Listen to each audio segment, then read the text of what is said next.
Welcome back, everyone. It is 7 o'clock on your Sunday morning. Thanks for starting your day and week with us here on 13 Sunrise. I'm Matthew Foltz alongside Lindsay Monroe. We got the blue on for the Colts. That's right. I got the yellow on my shoes for the Pacers. Yes, you do. But, we're looking for two good wins today, Colts and the Pacers, bringing it home. Yeah, big sports day here in Central Indiana. We had a big college football day across the state. A couple good wins for our Indiana teams.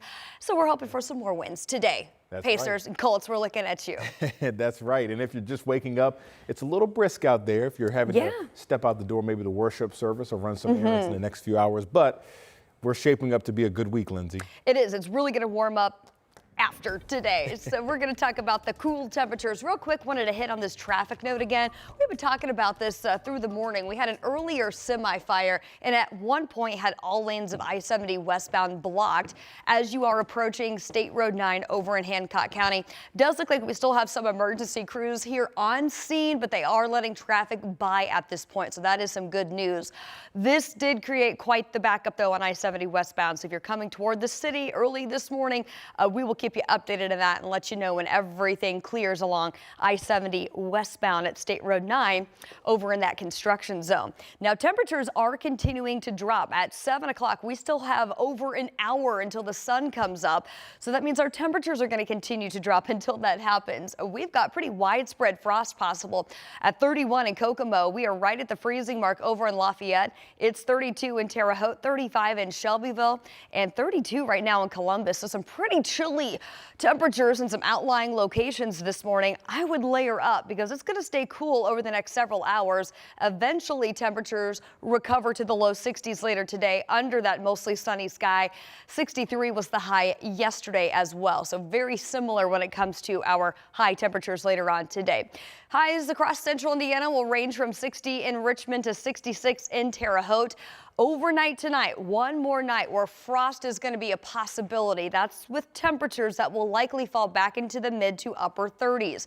Do want you to be prepared for that because we're going to completely flip the switch as we get into tomorrow afternoon. Highs near 70, but then we're going to be talking about near record warm highs approaching the 80-degree mark for Tuesday into Wednesday.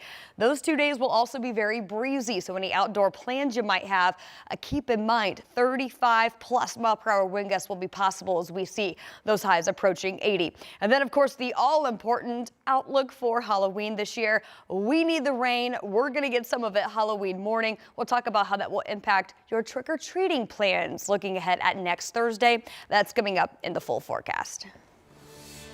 We'll see you then, Lindsay. Our top story this morning. Dozens of veterans are now displaced after a massive fire last night at the Helping Veterans and Families building in downtown Indianapolis. We know fire crews just left the scene about 4 hours ago. Our Samantha Johnson is live at that scene near 10th and Pennsylvania Street. And this morning, we know, Sam, you're getting there on scene. What are you seeing this morning?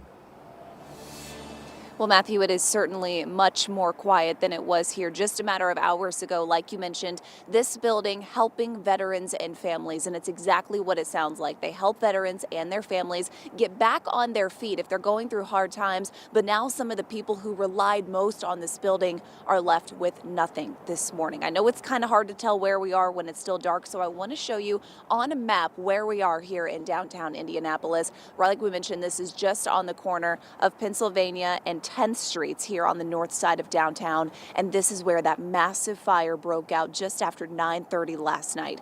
This building is called the Manchester Apartments, which officials say serves as transitional housing for more than 50 veterans. 3 of those veterans were taken to Eskenazi Hospital overnight. They are expected to be okay. No firefighters were hurt, but at last check, officials say they are still trying to track down 5 other people who lived in that building. We talked to some of the folks with Helping Veterans and Families overnight who say this is sickening and heartbreaking.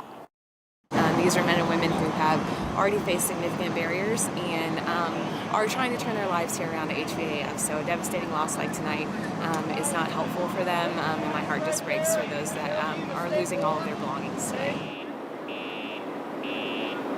Now, we also talked to firefighters overnight. So far, no word on what may have caused this fire. That investigation, of course, is still ongoing. As for what happens next, officials here say the priority, especially today, is to find safe housing for all of these people who were affected by the fire. And Matthew, you're going to hear from one gentleman who says he's lived here. He's just thankful to be alive. You'll hear from him coming up at 7:30.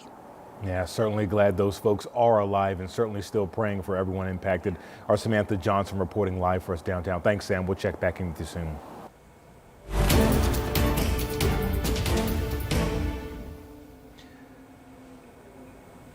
Now to the latest in the Delphi murders trial. The jury only hearing from one witness on day 8. Indiana State Police Lieutenant Jerry Holman, one of the lead investigators on this case. He described an interview with the suspect, Richard Allen, weeks after serving a search warrant at his home. Holman also described the techniques he used in that interview, and he said Allen denied being involved with the murders of Abby Williams and Libby German or having a gun on the trail that day more than 20 times.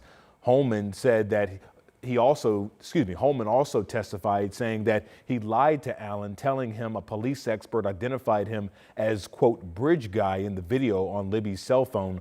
Holman described Allen as becoming, quote, agitated.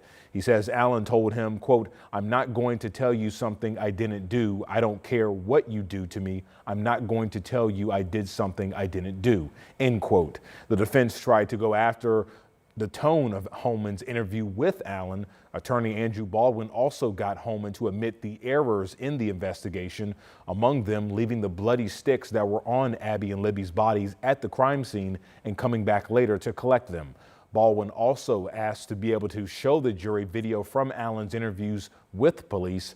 Both sides agreed that that will happen sometime next week. Don't forget, every weeknight we're breaking down what happens in court in our Delphi debrief. You can watch that on our WTHR Plus streaming app. It is free to download on Amazon Fire Stick, Roku, as well as Apple TV.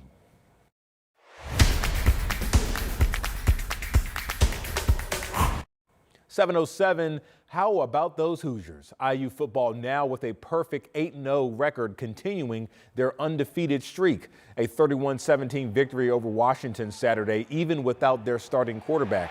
The defense really showed up in this one. 2 interceptions by both D'Angelo Pons, one for a touchdown, one setting up another. What I would say is the defense really saved us early in the game, saved us. And then came up with some big turnovers, and then and then at the end of the game, the offense got the run game going, started eating some clock, and kept them off the field. Next week, IU plays at Michigan State.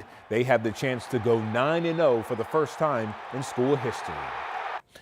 The Bloomington campus, as you can imagine, was packed with fans hours before kickoff and after. Everybody got excited for College Game Day's first traditional show at Indiana University on a Saturday. Our Samantha Johnson was at Memorial Stadium, where fans hope momentum keeps building.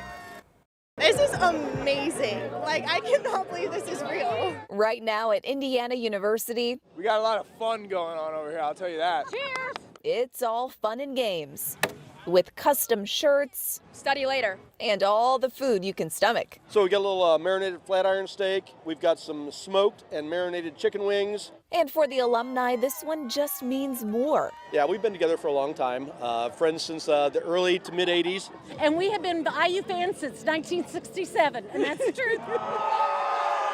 Some younger Hoosiers waiting overnight to be front row at ESPN's College Game Day. it's our senior year, so it's like, I can't believe that like IU football is one good and we have College Game Day. Like, that's crazy.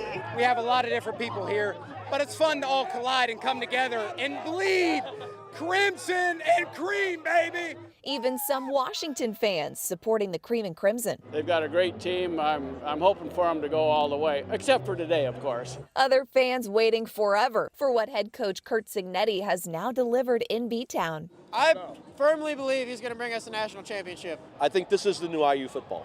The Hoosiers back on the road next weekend, looking to make it 9-0 at Michigan State. It's fantastic. We're loving it and having a great time. There's nothing better than Indiana. In Bloomington, Go Hoosiers! Samantha Johnson, 13 News.